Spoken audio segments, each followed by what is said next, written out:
Today, we are here to realize what is said in the Mantra Pushpam. The mantra, so-called Mantra Pushpam, is from Yajurveda.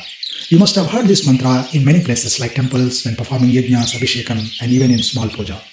The chanting of this mantra itself is so mesmerizing and induces calmness. Today we are here not just to know, but to realize what is said in this mantra.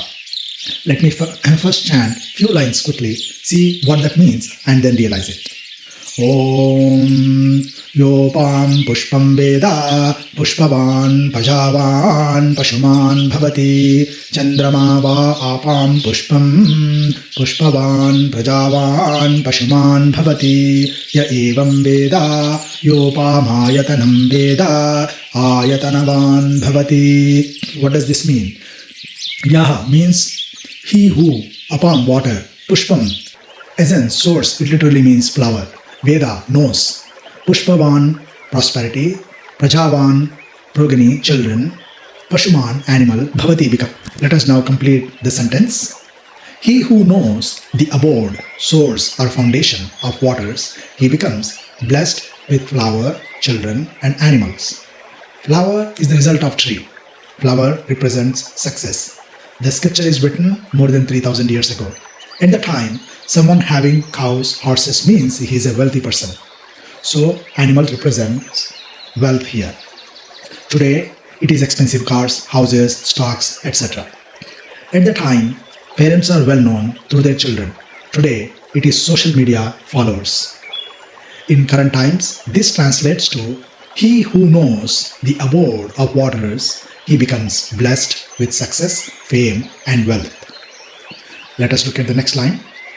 Agnirva apamayatanam ayatanavan bhavati yo agnirayatanam veda ayatanavan bhavati apova agnirayatanam ayatanavan bhavati ya evam veda yopamayatanam veda ayatanavan bhavati. Ayatanam means abode, foundation, source. He who knows the foundation or source of fire is water, and the source of water or foundation of water is fire. Ayatanavan bhavati means he is established in himself. How can the fire and water are sources or foundation of each other? When we pour water on fire, it dies. That's all we know. Fire needs trees, and tree needs water. Water needs fire or heat to be water. Otherwise, it freezes. Even ice has temperature. Water and fire exist together. Sounds strange, but true. In essence, Mantra Pushpam teaches that by understanding the interconnectedness of the cosmos, symbolized through water and its supporting elements, one is established and realizes the divinity within. Birth and death are not separate.